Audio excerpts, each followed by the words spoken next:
Hello guys, कैसे हो आप लोग। आई होप आप लोग ठीक होंगे। तो गाइस, मैं हूँ सना अंसारी। आप देख रहे हैं सना मिस यूट्यूब चैनल। आज हम पढ़ेंगे voice, active voice, passive voice की क्या पहचान होती है, उसके क्या रूल होते हैं और एक्टिव वॉइस से पैसिव वॉइस कैसे बनाया जाता है। इन सभी चीज़ों के बारे में हम इस वीडियो लेक्चर में जानेंगे। तो अगर आप मेरे चैनल पे नए हैं तो प्लीज़ मेरे चैनल को सब्सक्राइब ज़रूर कीजिएगा ताकि आने वाली नोटिफिकेशन आपको मिलती रहे। तो आइए चलते हैं अपने टॉपिक पे और जानते हैं कि क्या होती है वॉइस। तो गाइस, मैं आपको बता दूं कि वॉइस का हिंदी में मतलब होता है आवाज़, और इसका मतलब होता है अपनी भावनाओं को दिखाना, और भावनाओं को दिखाने का सबका तरीका अलग अलग होता है।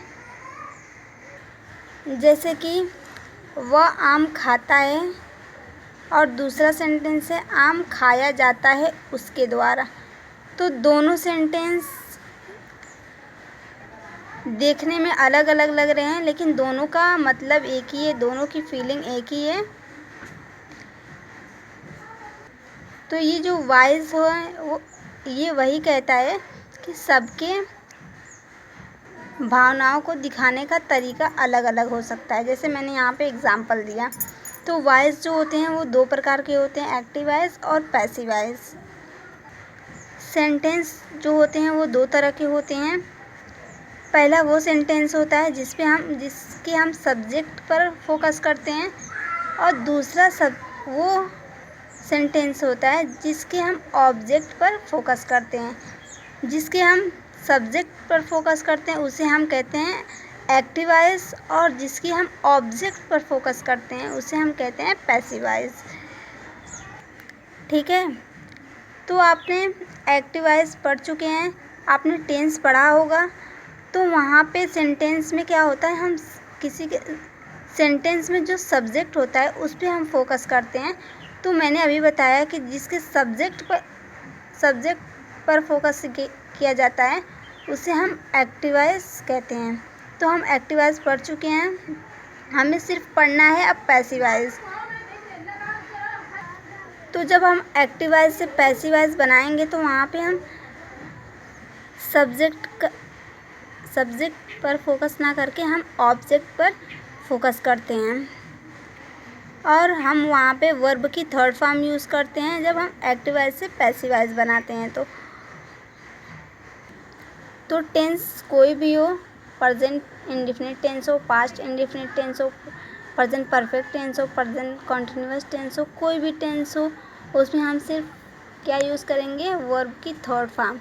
जब हम एक्टिव से पैसिव बनाएंगे तो वहाँ पे टेंस कोई भी हो, हम वहाँ पे वर्ब की थर्ड फॉर्म का ही यूज़ करेंगे। इस चीज़ को आप ध्यान दीजिएगा। तो एक्टिव वॉइस में क्या होता है, सब्जेक्ट होता है जैसा कि हमने टेंस में पढ़ा है, फिर उसके बाद वर्ब होती है, फिर ऑब्जेक्ट होता है। लेकिन जब एक्टिव वॉइस से पैसिव वॉइस बनाते हैं तो वहाँ पे हम सब्जेक्ट पर फोकस ना करके हम ऑब्जेक्ट पर फोकस करते हैं। ऑब्जेक्ट को पहले लिखते हैं, फिर उसके बाद हमारा हेल्पिंग वर्ब होता है, फिर मेन वर्ब होता है, उसके बाद हम बाई यूज़ करते हैं, फिर उसके बाद हम सब्जेक्ट लिखते हैं। तो ये है एक्टिव वॉइस से पैसिव वॉइस बनाने का रूल। अब हम बात करते हैं प्रेजेंट इंडेफिनिट टेंस की। तो present indefinite tense active voice से पैसिव वॉइस कैसे बनाएं, तो यहाँ पे मैंने स्ट्रक्चर लिखा हुआ है। सबसे पहले हम ऑब्जेक्ट लिखेंगे, फिर उसके बाद हमारा हेल्पिंग वर्ब होगा is, am, are, present indefinite tense में। फिर उसके बाद हम वर्ब की थर्ड फॉर्म का यूज़ करेंगे, उसके बाद हम बाई लगाएंगे, और बाई के बाद हमारा सब्जेक्ट होगा।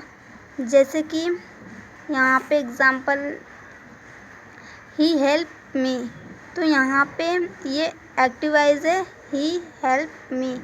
तो इसको जब हम पैसिव वॉइस बनाएंगे तो ये जो मी है इसको हम मी जो है, यहाँ पर मी जो है ये ऑब्जेक्टिव केस है। जब इसको हम सब्जेक्टिव केस बनाएंगे तो यहाँ पे मी का यहाँ पे आई हो जाएगा। तो उसके बाद आई लिखेंगे, फिर उसके बाद हेल्पिंग वर्ब लगाएंगे एम, फिर वर्ब की थर्ड फॉर्म हो जाएगी हमारा, तो वर्ब की थर्ड फॉर्म यहाँ पे लिखेंगे। फिर उसके बाद बाई लिखेंगे, बाई के बाद यहाँ पे ही का हो जाएगा हिम, ऑब्जेक्टिव केस। तो इस तरीके से पैसिव वॉइस हमारा बनता है। दूसरा सेंटेंस है वी एक्सपेक्टेड गुड न्यूज़। तो यहाँ पे गुड न्यूज़ को, जो यहाँ पे हमारा ऑब्जेक्ट है, उस ऑब्जेक्ट को हम सब्जेक्ट बनाएंगे। तो यहाँ पे गुड न्यूज़ को पहले लिखेंगे, फिर उसके बाद हमारी हेल्पिंग वर्ब हो जाएगी इस, फिर उसके बाद वर्ब की थर्ड फॉर्म यूज़ करेंगे। फिर ये वी जो है यहाँ पे सब्जेक्ट है, जब हम इसको ऑब्जेक्टिव केस बनाएंगे तो यहाँ पे हो जाएगा अस। तो इस तरीके से ये पैसिव वॉइस बनेगा। और तीसरा सेंटेंस है ये एक्टिव वॉइस है, ही रिस्पेक्टेड हिम। तो जब इसको हम पैसिव वॉइस बनाएंगे तो जो हिम है ये यहाँ पे ऑब्जेक्टिव केस में है, जब इसको हम सब्जेक्टिव केस यहाँ पे करेंगे तो हिम का हो जाएगा ही।